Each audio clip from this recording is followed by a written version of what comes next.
बिस्मिल्लाहिर्रहमानिर्रहीम।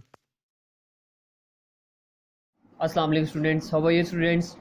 I hope you are fine. It's your physics lecture class 9 on the behalf of Leeds Grammar School. Inshallah you will be learn and enjoy this video. Today class 9 from notes chapter number 6 question number 11.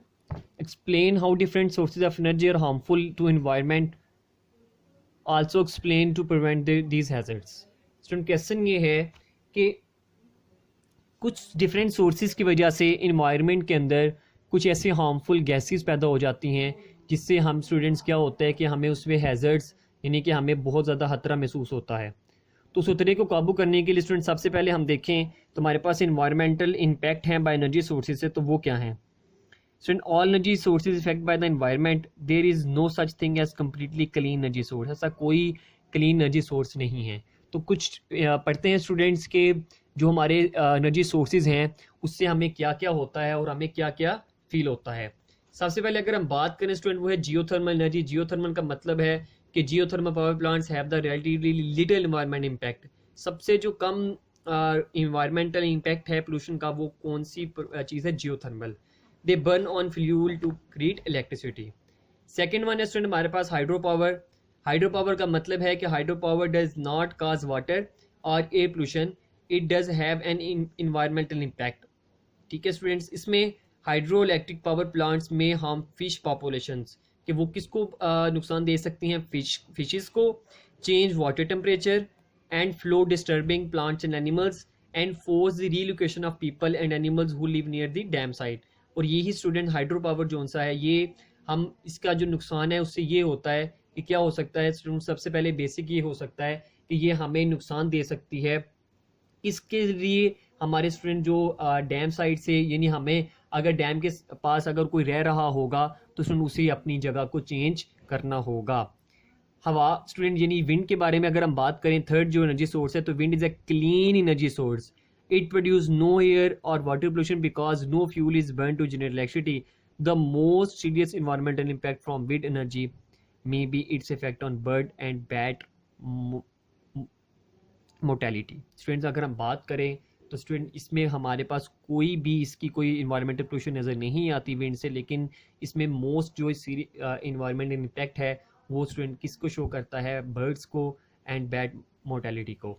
उसके बाद student solar energy की बात करें 4 point पे, तो solar energy की बात करें तो solar energy produce no air और वाटर पोल्यूशन और green houses gases, however it has some indirect impact on the environment. तो वो कौन कौन से student? First of all for example the manufacturing of photovoltaic cells यानी पीवी जिसको हम कहते हैं, produce some toxic materials and chemicals. इसका जो मेन स्टूडेंट जो डिसएडवांटेजेस है वो यही है कि स्टूडेंट्स ये जब हम फोटो यानी कि जो सेल हम सोलर सेल्स के अंदर यूज़ करते हैं वो सम टॉक्सिक मटेरियल से मिलके बना हुआ है एंड केमिकल्स के से मिलके बना हुआ है। इसकी वजह से हम बहुत से स्टूडेंट्स उसकी चीज़ों से नुकसान उठा सकते हैं। फिफ्थ पॉइंट पे स्टूडेंट हमारे पास है जी पेट्रोलियम ऑयल एंड गैस, इसको हम कहते हैं। तो ऑयल एंड गैस से कहते हैं when burn petroleum produce emit carbon dioxide, यहाँ में कार्बन डाइऑक्साइड इमिट करती है, कार्बन मोनोऑक्साइड जो कि बहुत खतरनाक है, and other air toxins all of which have negative effect on the environment. Great strides have been made to ensure that oil and gas produce make as a little impact as possible on the natural environment in which they operate. These include drilling multiple wells from a single location to minimize damages to the surfaces. कि petroleum की अगर हम बात करें तो petroleum में student सबसे ज़्यादा जो चीज़ हमें नुकसान देती है यानी कि जब भी हम किसी ऑयल को या किसी भी गैस को हम बंद करते हैं तो बंद करने से उसके अंदर से इतनी हार्मफुल गैसेस निकलती हैं जो कि हमारे इन्वायरमेंट के साथ साथ स्टूडेंट हमारे जो कॉज नोजिया वगैरह, हेडेक वगैरह, थ्रोट की जो हमारी बीमारियां होती हैं ये सारी के सारे स्टूडेंट ये इन्हीं गैसेस की वजह से होती हैं। उसके बाद स्टूडेंट्स इनसे बचा कैसे जा सकता है? प्रिवेंशन फ्रॉम दीज हैज़र्ड्स यानी कि जो खतरात हैं हमारे लिए, इनसे क्या किया हुआ है हमारी गवर्नमेंट ने? तो कहते हैं in many countries government have passed laws to control air pollution. To meet this condition for automobiles new cars have catalytic converters. These devices convert some polluting gases the use of lead free petrol has greatly reduce the amount of lead in the air. Students जाहिर सी बात है, जब हम जो automobile जो car वगैरह बन रही हैं, अब उसमें स्टूडेंट्स हम पेट्रोल की जगह कुछ ऐसा फ्यूल यूज़ कर रहे हैं, फ्री पेट्रोल, यानी कि जो कि क्या करेगा स्टूडेंट्स के हवा के अंदर जो ये जो गैसेस बनती हैं, इनको कैटालिटिक कन्वर्टर ऐसे लगाए हुए हैं कि जो कि स्टूडेंट्स क्या करेंगे कि उस एनवायरनमेंट के अंदर जो वो स्मोक के ज़रिए हमारे पहले महसूस होता था वो अब नहीं हुआ करेगा। उसके लिए स्टूडेंट्स नेक्स्ट जो लॉज बनाए गए हैं वो क्या थे स्टूडेंट्स, कि many communities have laws which protect the areas. उन एरियाज़ को स्टूडेंट्स क्या करना होगा, प्रोटेक्ट करना होगा। Individual helps to control air pollution simply by reducing the use of cars. हम स्टूडेंट्स कार्स का यूज़ कम करें, and other machines burn fuel.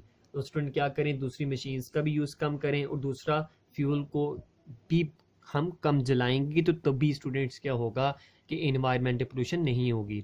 Sharing rides or using public transportation are the ways to reduce the number of automobile in use. जितनी कम students हम automobile का use करेंगे, उतनी ज़्यादा हमारे पास क्या होगा कि हम वहाँ पे क्या कर सकते हैं कि हम इन पोल्यूशन, इन्वायरमेंटल पोल्यूशन को हम कम कर सकते हैं।